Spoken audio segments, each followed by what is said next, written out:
Assalamualaikum warahmatullahi wabarakatuh. Selamat siang teman-teman semuanya.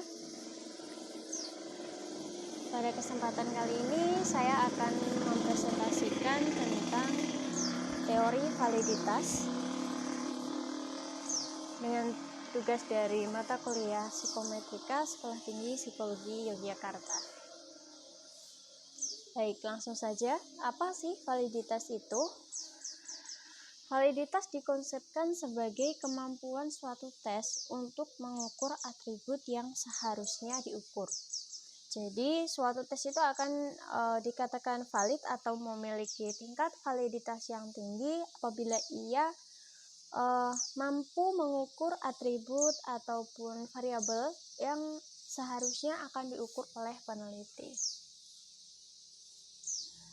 Kemudian ada beberapa definisi terkait validitas menurut beberapa ahli. Yang pertama, pertanyaan tentang validitas adalah pertanyaan apakah tes sungguh mengukur apa yang hendak diukurnya. Itu menurut Seeley pada tahun 1927 dalam Bursboom et al. 2003. Jadi tentang validitas itu apakah tes sungguh mengukur apa yang benar-benar ingin diukur oleh peneliti, seperti itu. Kemudian yang kedua, suatu tes dikatakan valid bila tes tersebut mampu mengukur secara akurat apa yang dimaksudkan hendak diukurnya. Ini menurut Hughes 2000 dalam He 2006. Jadi suatu tes selain dia mampu mengukur apa yang hendak diukur itu, dia juga harus mengukur secara akurat. Itu menurut Hughes.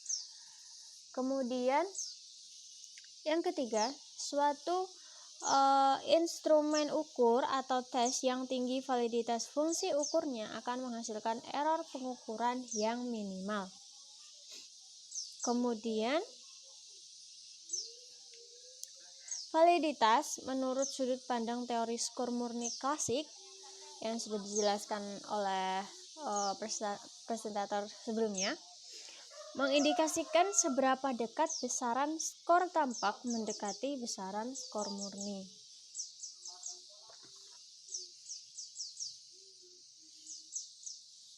Lanjutkan ya. Sebelumnya, jadi terkait pengukuran terhadap atribut psikologis, validitas sebagaimana digambarkan di atas tidaklah mudah untuk dicapai. Jadi yang sudah disebutkan tadi, untuk mengukur secara akurat, kemudian benar-benar mengukur apa yang ingin diukur, itu tidaklah mudah untuk dicapai. Karena pengukuran terhadap variabel psikologis itu mengandung lebih banyak sumber error dibandingkan pengukuran terhadap aspek fisik. Sebagaimana halnya dengan reliabilitas, maka apa yang dapat diperoleh dari prosedur validasi adalah semacam estimasi terhadap validitas skor tes melalui cara perhitungan tertentu.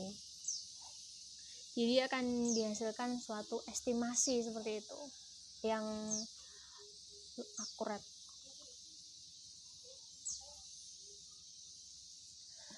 Kemudian secara tradisional, tujuan dan pendekatan validasi dalam pengukuran psikologi digolongkan dalam 3 kategori besar. Yang pertama, pendekatan validasi isi atau konten. Yang kedua, pendekatan validasi konstruk. Dan yang ketiga adalah pendekatan validasi yang mengacu pada kriteria atau criterion related. Jadi ketiga kategori ini dilihat secara tradisional, tujuan dan pendekatan validasinya. Kita akan bahas satu persatu. Yang pertama ada validasi isi atau konten. Indikasi terpenuhnya validasi isi itu dapat diperoleh melalui prosedur validasi terhadap item-item dalam tes. Jadi terpenuhnya validasi isi itu dapat diperoleh dari prosedur validasi terhadap item-item dalam tesnya, kontennya. Tujuan dari prosedur validasi adalah untuk mengestimasi kelayakan dari aspek representasi dan aspek relevansi. Apakah itu aspek representasi? Jadi aspek representasi itu mengestimasi kelayakan item-item dalam tes guna mewakili komponen-komponen dari kawasan isi materi yang diukur. Jadi apakah item-item itu tuh mewakili komponen yang kita ukur seperti itu. Kemudian aspek relevansi itu sejauh mana kesesuaian item-item dalam indikator keperilakuan dari atribut yang diukur. Jadi sesuai tidak item dengan indikator perilaku yang kita ukur seperti itu. Itu namanya aspek relevansi. Kelayakan suatu item disimpulkan dari hasil penilaian atau judgement yang dilakukan oleh sekelompok individu secara subjektif. Jadi hasil penilaian dari item-item tadi itu dilakukan oleh sekelompok individu secara subjektif. Kesimpulan yang mendukung tingginya relevansi item-item dalam tes dikenal sebagai validitas logis atau logical validity. Judgement individual dalam prosedur validasi isi dapat ditingkatkan objektivitasnya bila dilakukan oleh banyak penilai. Karena kan tadi judgement ini kan dilakukan oleh sekelompok individu secara subjektif. Apabila dilakukan oleh lebih banyak penilai, maka tentu saja tingkat objektivitasnya itu semakin tinggi seperti itu. Jadi lebih baik dilakukan oleh banyak peneliti. Masih tentang validasi isi atau konten. Secara empirik, hasil penilaian dari banyak penilai tersebut, jadi judgement dari banyak penilai tadi itu dapat dikuantifikasikan dan dinyatakan dalam bentuk indeks validitas sebagaimana dikonsepkan antara lain oleh Lafshue tahun 1975 dengan CVR, Content Validity Ratio, dan oleh Eigen pada tahun 1985 dengan statistik Eigen-V. Jadi bisa dikonsepkan penilaian tadi dengan indeks validitas yang sudah ada sebelumnya. Ini yang paling sering digunakan. Kemudian lanjut ke validasi yang kedua, yaitu validasi konstruk atau bangunan dari tes itu sendiri, yaitu sejauh mana kemampuan tes dalam mengungkap trait atau konstruk teoritik yang hendak diukurnya. Itu menurut Allen dan Yen pada tahun 1979, yaitu kesesuaian antara struktur konstruk yang diteorikan dengan data hasil tes, diestimasi melalui prosedur validasi konstruk. Jadi yang divalidasi di validasi konstruk ini adalah kemampuan tes dalam mengungkap aspek yang ingin kita ungkap, kemudian dikaitkan dengan konstruk teoritik yang sesuai dengan aspek yang ingin kita ungkap seperti itu. Apabila hasilnya sesuai dengan harapan, maka konstruk tes yang bersangkutan dianggap memiliki validitas yang baik. Masih tentang validasi konstruk, dukungan terhadap adanya validitas konstruk menurut Magnussen pada tahun 1967 dapat dicapai melalui beberapa cara, antara lain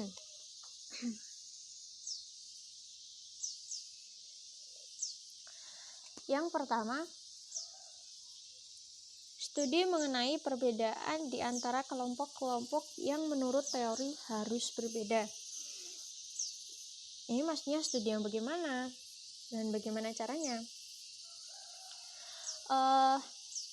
Tadi dikaitkan dengan konstruk teoritik ya teman-teman. Jadi bila teori mengatakan bahwa di antara satu kelompok subjek dengan kelompok subjek lainnya memiliki tingkat kemampuan yang berbeda, maka teori tadi itu dikonfirmasi melalui analisis uji beda terhadap data skor dari kedua kelompok yang bersangkutan, seperti itu. Jadi apabila satu kelompok dengan kelompok lainnya itu memiliki kemampuan yang berbeda, maka harus dianalisis dengan uji beda. Kemudian dukungan yang kedua yaitu dengan studi mengenai pengaruh perubahan yang terjadi dalam diri individu dan lingkungannya terhadap hasil tes. Nah, ini maksudnya bagaimana? Jadi apabila dikaitkan dengan konstruk teoretik tadi, apabila teori mengatakan bahwa skor tes dipengaruhi oleh faktor kematangan, jadi misalnya faktor kematangan ya, maka pertambahan usia harus mengukur skor subjek pada aspek yang dipengaruhi oleh kematangan itu tadi, bukan aspek yang lain yang tidak terpengaruh oleh kematangan. Jadi pengaruh perubahan yang terjadi dalam diri individu itu misalnya pertambahan usia itu apakah berpengaruh dari kematangan itu sendiri seperti itu. Jadi harus terkait dengan kematangan apabila yang diukur itu misalnya tentang kematangan seperti itu. Kemudian dukungan yang ketiga, studi mengenai korelasi di antara berbagai variabel yang menurut teori mengukur aspek yang sama. Jadi studi korelasi itu dapat diperluas dengan mengikut sertakan pula korelasi di antara berbagai skor yang secara teoritis mengukur aspek lain yang berbeda konstruknya. Nah, dari studi yang ketiga ini akan dihasilkan indikasi adanya dua validitas, yaitu yang pertama validitas konvergen. Nah, validitas konvergen ini terindikasi apabila koefisien korelasi yang tinggi di antara berbagai skor tes yang secara teoritis mengukur aspek atau trait yang sama. Jadi validitas konvergen ini terindikasi apabila ada korelasi yang tinggi di antara berbagai skor yang mengukur aspek yang sama. Kemudian validitas yang kedua itu ada validitas diskriminan. Validitas diskriminan ini terjadi apabila koefisien korelasi yang rendah di antara berbagai skor tes yang secara teoritis mengukur aspek atau trait yang berbeda. Kalau konvergen itu korelasi yang tinggi kemudian mengukur aspek yang sama. Kalau validitas diskriminan itu korelasi yang rendah kemudian mengukur aspek yang berbeda. Kemudian ini tadi itu dianalisis menggunakan validasi multi-trait multi-method oleh Campbell dan Fiske pada tahun 1959. Akan saya ilustrasikan pengaplikasian dari validitas konvergen dan diskriminan ini. Nah, ini ilustrasi dari bentuk adanya validitas konvergen dan validitas diskriminan. Bisa dilihat dulu teman-teman tabelnya. Keterangannya. Di sini ada huruf T. Itu maksudnya adalah tinggi koefisien korelasinya. Kemudian di sini ada R, itu adalah rendah koefisien korelasinya. Kemudian huruf yang ada di sini ada A, kemudian ada B. Di sini juga sama, ada A, ada B. Di dalam tabel pun juga sama, meskipun itu hurufnya huruf kecil, itu melambangkan trait atau aspek yang diukur. Kemudian angka ada 2, ada 1, di sini juga ada 2, 1 itu ya. Dan di dalam tabel pun ada angkanya. Di situ ada angka 2, angka 1. Ini di dalam tabel. Itu menunjukkan metode pengukuran yang digunakan. Sedangkan rho di sini artinya adalah korelasi. Koefisien korelasi. Jadi A1 dan A2 ini melambangkan dua macam tes yang mengukur atribut yang sama, mengukur variabel atau aspek yang sama.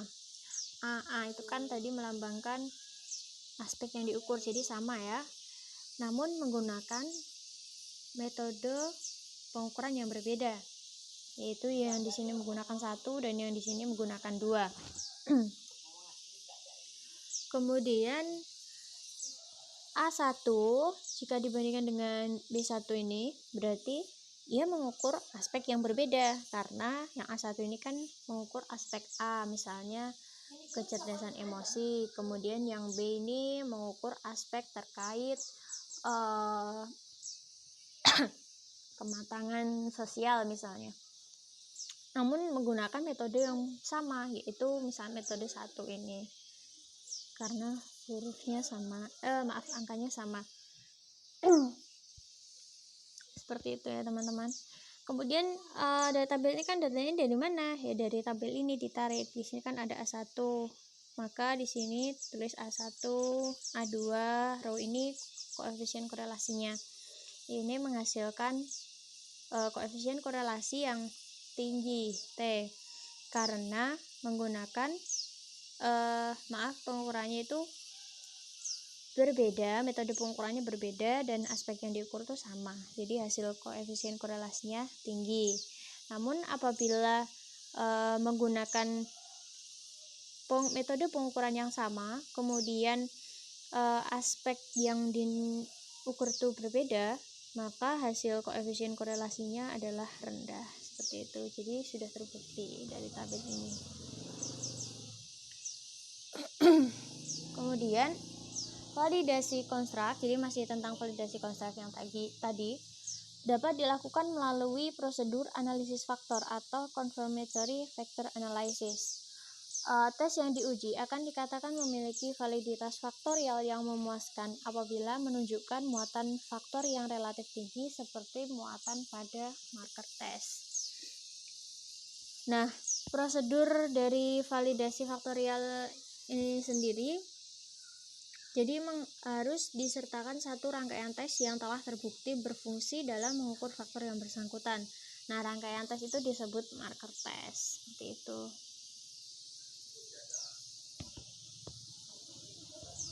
Oke, kita lanjut. Kemudian kalau tadi validasi berdasarkan secara tradisional, tujuan dan pendekatan, sekarang kita membahas validasi berdasarkan kriteria.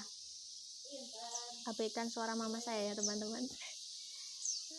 Yang pertama ada validitas prediktif, kemudian yang kedua ada validitas konrugen. Jadi validasi berdasar kriteria itu ada dua, ada validitas prediktif dan juga validitas konrugen.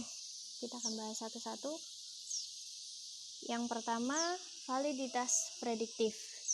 Jadi validitas prediktif itu yang gimana sih? Validasi prediktif itu dilakukan apabila skor tes dimaksudkan untuk berfungsi sebagai prediktor bagi performansi individu di waktu yang akan datang. Nah, validasi prediktif ini dilakukan apabila misalnya kita mengukur performansi seseorang yang berguna di waktu yang akan datang. Jadi kita harus memprediksi seperti itu. Kemudian ukuran performansi yang hendak diprediksikan tes tersebut berfungsi sebagai kriteria validasi. Jadi ukuran performansi yang akan kita prediksikan tersebut itu berfungsi sebagai kriteria validasi. Makanya ini tadi masuk dalam validasi berdasar kriteria. Contohnya apa? Contohnya kasus bimbingan karir.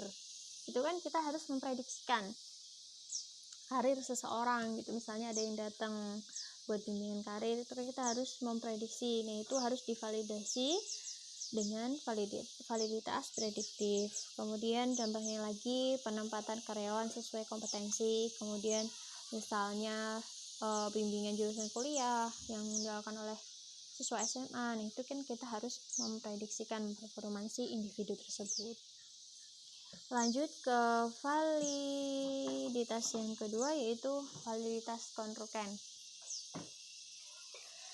Suatu skor tes perlu divalidasi secara konrugen dengan cara menghitung koefisien korelasinya dengan suatu ukuran lain yang relevan dan bertujuan ukur sama. Kemudian, validitas konrugen merupakan indikasi validitas yang layak ditegakkan apabila tes tidak digunakan sebagai suatu prediktor. Jadi bukan suatu bentuk prediksi performansi individu ya, bukan seperti validitas prediktif, dan merupakan validitas yang sangat penting dalam situasi diagnostik. Jadi kalau validitas konrugen ini lebih kepada penegakan diagnosa, seperti itu. Misalnya terkait seseorang yang ingin diketahui apakah ia mengidap skizofrenia atau bipolar dan sebagainya. Itu jadi situasi diagnostik. Kemudian dalam validitas itu dikenal yang namanya koefisien validitas skor murni. Asumsi teori klasik menyatakan bahwa error pengukuran yang bersifat random pada variabel yang berbeda tidak berkorelasi satu sama lain dapat dipertahankan. Maka dalam proses validasi, korelasi skor tampak tes dan skor tampak kriteria akan lebih rendah daripada korelasi skor murni tes dan skor murni kriteria. Nanti kita buktikan apakah asumsi ini benar. Korelasi antara distribusi skor tampak suatu tes dan distribusi skor tampak kriteria validasinya dapat dinyatakan sebagai rho XY sama dengan sigma TX TY per N kovarian X kovarian Y. N itu ukuran sampelnya ya teman-teman. Kemudian persamaan ini dapat dikalikan dengan kovarian TX per kovarian TX dan dengan kovarian TY per kovarian TY tanpa mengubah harganya, sehingga menjadi persamaan seperti ini.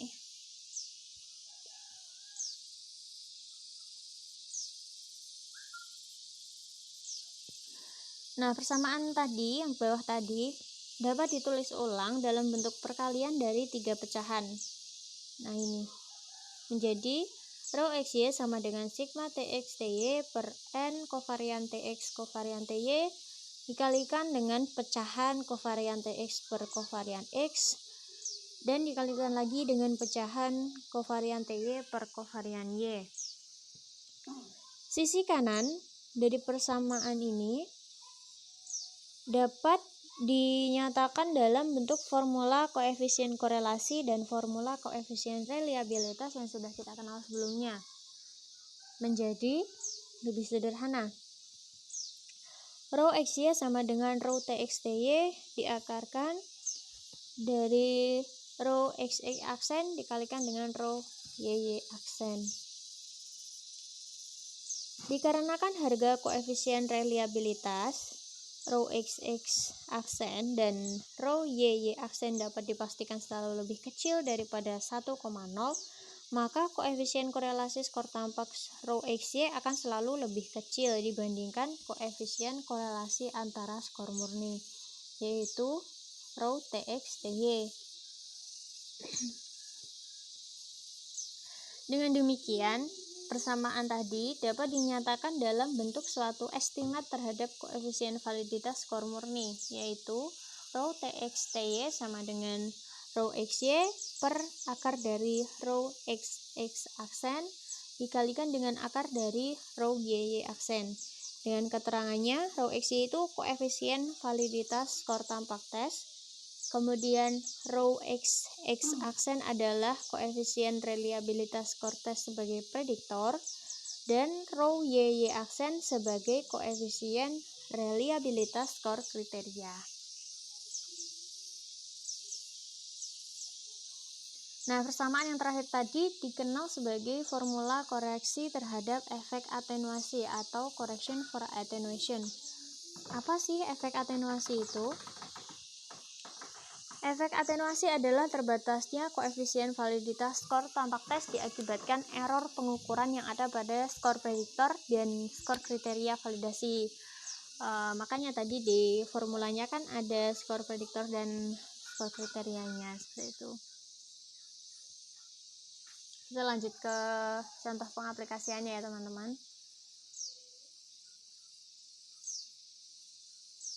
Suatu tes diketahui memiliki koefisien reliabilitas skor sebesar 0,85 divalidasi menggunakan kriteria yang diketahui memiliki koefisien reliabilitas sebesar 0,70. Ternyata koefisien validitas prediktifnya hanya 0,37. Berapakah estimasi koefisien validitas prediktif tersebut yang lebih akurat, mengingat koefisien reliabilitas skor tes dan skor kriterianya yang tidak begitu memuaskan? Jadi langsung saja kita terapkan formula dari persamaan yang terakhir tadi. Rho TX/TY sama dengan rho XY per akar dari rho XX aksen dikalikan dengan akar rho YY aksen. Kita masukkan rho XY adalah koefisien validitas prediktif, yaitu sebesar 0,37. Kemudian kita masukkan juga rho XX aksen, itu adalah koefisien reliabilitas skor sebesar 0,85. Dan kemudian kita masukkan juga akar dari rho YY aksen, itu adalah koefisien reliabilitas sebesar 0,70. Hasilnya menjadi 0,079. Semoga bisa dipahami ya teman-teman.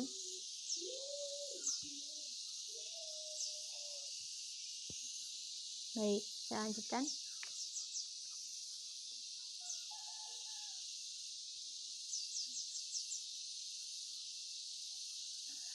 Koreksi terhadap efek atenuasi dapat dilakukan dengan menyertakan hanya skor tes X atau skor kriterianya saja yang dipandang belum memiliki reliabilitas yang memuaskan.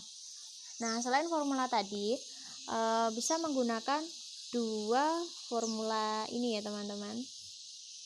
Itu kalau yang ini adalah untuk koreksi terhadap efek atenuasi yang disebabkan oleh error yang bersumber dari skor tes. Nah, ini pakai ini. Kemudian untuk korelasi terhadap efek atenuasi yang disebabkan oleh rendahnya koefisien reliabilitas skor kriteria validasi Y dapat digunakan formula yang ini. Baik, sudah selesai. Terima kasih atas perhatiannya, semoga bisa dipahami. Silahkan apabila ada pertanyaan. Banyak salahnya mohon maaf. Sekian dari saya. Wassalamualaikum warahmatullahi wabarakatuh.